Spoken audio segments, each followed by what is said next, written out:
You can listen to Football for Kids completely ad-free by signing up on Patreon or on Apple Podcast subscription. You can also link Patreon to your podcast player via Spotify or Apple Podcasts. Without adverts, there is no show. This episode is brought to you by our partners at Everton FC.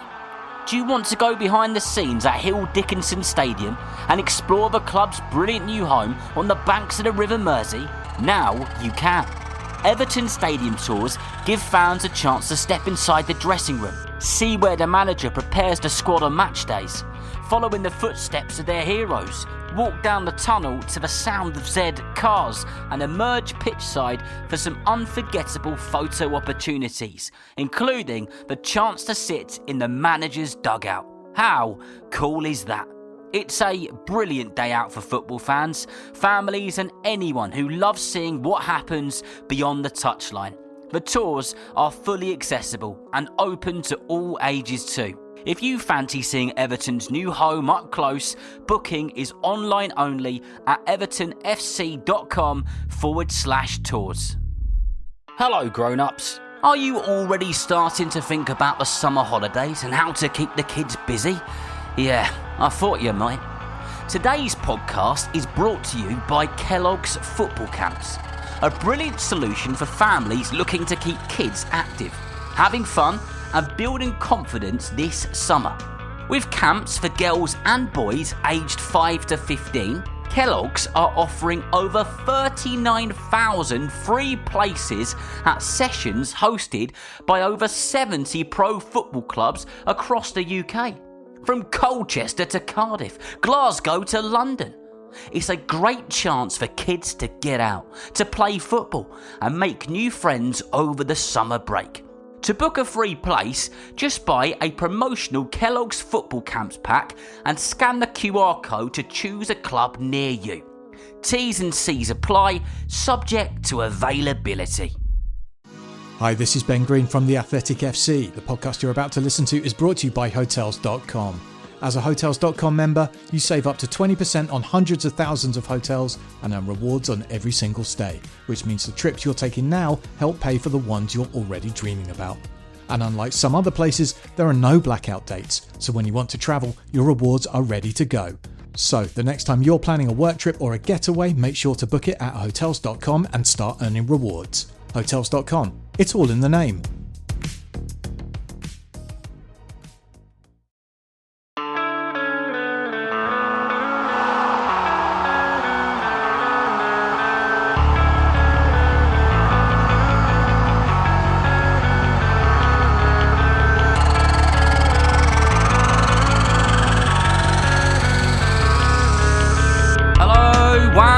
Welcome to the Football for Kids podcast with me, Darren Rees, and welcome to the annual Premier League season review. This is the third one of these that we've done over the years on the podcast, and you lot seem to like them, as well as the big Premier League preview, which of course will come after the World Cup tournament. And trust me, we are going to have some ride over the World Cup on Football for Kids. So make sure, if you're not already, you've hit that follow button. On Sunday, the 24th of May 2026, the final whistles blew around England and the Premier League looked very different. Arsenal were the champions for the first time in 22 years, lifting the trophy after a brilliant season under Mikel Arteta. West Ham United were relegated, joining Burnley and Wolverhampton Wanderers in the Championship, while Tottenham Hotspur survived by the skin of their teeth on the very last day. It was a season of giants wobbling, dreams exploding, and fans checking the table like it was a maths test with fireworks attached. There were shock stories, tactical tricks, set-piece wizards, brave underdogs, painful goodbyes, and enough drama to make your dad shout "What?" at the telly over and over again. This is the story of a 2025-26 Premier League season. But first, a very quick shout out. An email has come in from Bertie. It says, "Hi Darren, my name is Bertie. I'm 7 years old and I'm a big Arsenal fan. I really love your podcast. I especially like the episode you did on Max Dowman and on Eberechi Eze, who grew up in my hometown. Well, Max Dowman didn't. I listen to it every single night before I go to bed. Please, can you give a shout out to my team, Greenwich Peninsula Under-7 Lions, who are me, Alex, Nada, Nico, Achilles, Karim, Ayad and Danny. Please, could you do an episode on Viktor Gyökeres and one on Arsenal? This is my favourite podcast ever. Well, thank you very much, Bertie, and a massive shout out to your team, the Greenwich Peninsula Under-7 Lions, and of course to your coaches as well, who I'm sure do a fantastic job with all of you. So, for 22 long years, Arsenal fans had waited. Some children were born, grew up, got jobs, and still hadn't seen their team win the Premier League. That is a very long time to be staring sadly at a football table. But on the 19th of May 2026, the wait was finally over. Arsenal were confirmed as Premier League champions after Manchester City drew 1-1 at Bournemouth. It didn't happen at an Arsenal match. There was no last-minute winner. Thousands of Gunners fans suddenly dancing around living rooms, kitchens and probably supermarkets as well. And if you didn't see, the scenes outside the Emirates were quite something. Arsenal fan or not, it was a wonderful sight to see so many people being brought together in such a joyful moment, and that is the beauty of the beautiful game. Mikel Arteta had built a team that was clever, brave and seriously difficult to play against. Arsenal finished with 85 points, 7 ahead of Manchester City, and lifted the trophy after beating Crystal Palace 2-1 at Selhurst Park. Their secret weapon was corners. Yep, loads of them. Arsenal scored a Premier League record 17 goals from corners, turning set pieces into something that felt less like football and more like a carefully planned ambush. David Raya, the Arsenal keeper, won the Golden Glove with 19 clean sheets, while Viktor Gyökeres scored 14 Premier League goals. However, in another part of London, things didn't go so well. And it is astonishing to me that this team will be playing in the Championship next season. That gigantic stadium will be a Championship stadium. Of course, I'm talking about West Ham United. On the final day, West Ham beat Leeds at the London Stadium. The fans had goals. My goodness, did they have some sunshine in 32-degree heat, and they would have had a bit of hope. But then the news arrived from North London. Tottenham Hotspur had beaten Everton, and that meant one thing: West Ham United were relegated. They were going down for the first time in 14 years. And I guess this is the bonkers bit. West Ham finished with 39 points. That's a good amount of points. Most seasons that keeps you safe, quite comfortably too. But not this one. This time it was not good enough at all. The club had a huge stadium, big spending and lots of famous players. But somehow, somewhere it went wrong. When they moved away from Upton Park to the London Stadium, the big bosses and the people in charge told them to get ready for a bigger, brighter future. Instead, they were left with a horrible question. How can a club look so big from the outside but feel so lost on the inside? I, for one, hope West Ham United can get themselves back up to the Premier League next season, because they are a club that belong there. Tottenham Hotspur's season was like watching someone on a tightrope juggling custard pies. Spurs, one of English football's biggest clubs, were in real danger of being relegated from the Premier League for the first time since 1977. Can you imagine it? A giant stadium, famous players, Champions League nights, and then suddenly Spurs are fighting to stay up. Unthinkable, but it's happened in the 2025-26 season. In the final day of the season, Tottenham had to beat Everton. The pressure was enormous. Then, in the 43rd minute, Spurs scored and they went on to win the game 1-0 and survived by just 2 points. At the final whistle, there was no trophy, no parade, just relief. Huge, wobbly need, someone please sit me down relief. And the Tottenham players themselves said that the season had been a little embarrassing and it was certainly a lesson to learn from. The fans will absolutely expect more from their club next season. And while West Ham being relegated made the biggest of noise, Burnley and Wolves had already tumbled through the Premier League trapdoor. Burnley's return to the top division lasted just one season. The Clarets from Turf Moor in Burnley had stormed up from the Championship under manager Scott Parker, but the Premier League was a much nastier monster. They finished 19th with just 22 points and were already relegated before the final day of the season. Wolves had it even worse. They finished bottom, 20th with just 20 points. After a season that must have felt like trying to climb a muddy hill in roller skates, they failed to win an away game all season and became only the second Premier League team to lose to all 19 opponents in a single campaign. Sheffield United were the first to do it in the 23-24 season. But both of those clubs will be back. They always do find a way.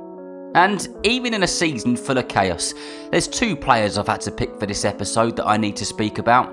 First, Erling Haaland. Manchester City's Norwegian goal robot won the Golden Boot after scoring 27 Premier League goals. 5 more than Brentford's Igor Thiago.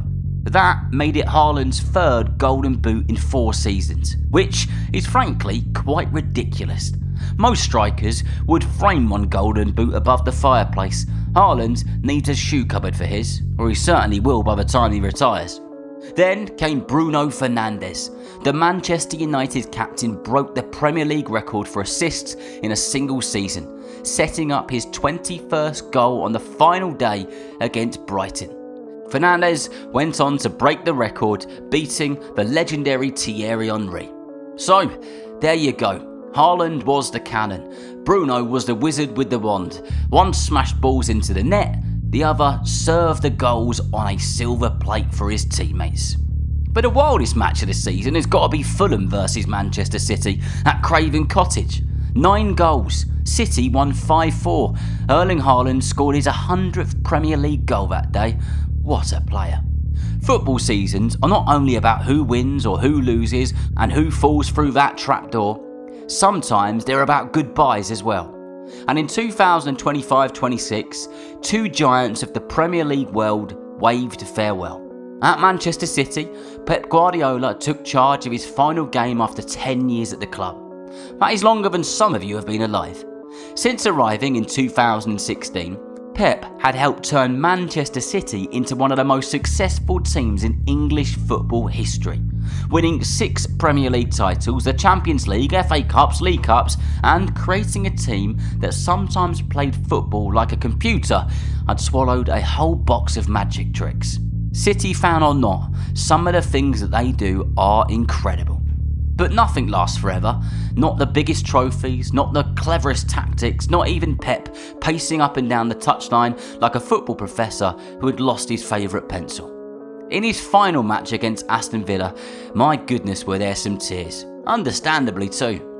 Bernardo Silva, one of Pep's most trusted players ever, he said goodbye as well. When Bernardo came off, he was given a guard of honour, and Pep could not hide his emotion. And then, at Anfield, Liverpool said goodbye to Mo Salah, the Egyptian king for 9 years. Salah had sprinted, scored, smiled, and given Liverpool fans moments they will never ever forget. In his final Liverpool game against Brentford, Salah did not score, but he did what great players do. He helped and he assisted his teammate Curtis Jones. Then, later, he left the pitch to a huge ovation, full of feeling, full of history, and full of love. And suddenly, the Premier League felt a bit different, like someone that turned the page on a story we were not quite ready to finish. And so, when the final whistle of the 2025-26 Premier League season blew, it did not feel like the end of just another football year. It felt like the end of a bit of a story and the beginning of another. Arsenal were champions again. After 22 long years, the red side of North London finally got to shout it from the rooftops. Mikel Arteta had taken all the waiting, all the near misses, all the maybe next year heartbreak and turned it into a trophy. Arsenal finished on 85 points, 7 clear of Manchester City, and the Premier League had a new king. But football does not hand out happy endings to everyone. West Ham United beat Leeds 3-0 on the final day, but still went down. Burnley went down, Wolves went down. 3 clubs, 3 fan bases, 3 sets of children in shirts staring at the table thinking, how has this happened? That is football for you. Not just medals and fireworks, sometimes it's silence on the train home. Sometimes it's dad saying we'll be back, even though his voice sounds a bit wobbly. Tottenham survived by the skin of their teeth. 1 goal and 1 win, 1 giant sigh of relief. Then there were the heroes who kept rewriting the game and giving us such joyful moments to watch. Erling Haaland, the goal machine, won another golden boot. Bruno Fernandes broke the record for the most assists. But perhaps the deepest feelings of them all was the goodbyes. Pep Guardiola left Manchester City after 10 years. Mo Salah waved farewell to Liverpool after 9. Bernardo Silva said goodbye too. These were not just players and managers leaving clubs, these were chapters closing. Chapters which will be spoken about for a very long time. And that is why we love football, because it grows up with us. It breaks our hearts. It makes us jump around the living room. It teaches us that giants can fall and underdogs can roar. And waiting 22 years does not mean the dream is dead. The 2025-26 Premier League season was joy and pain, noise and silence, endings and beginnings, all rolled into one. And somewhere, right now, a child is kicking a ball against the wall, pretending to be the next Haaland, the next Salah, the next Arsenal captain lifting the trophy. Because football never really ends. It just catches its breath and it starts again.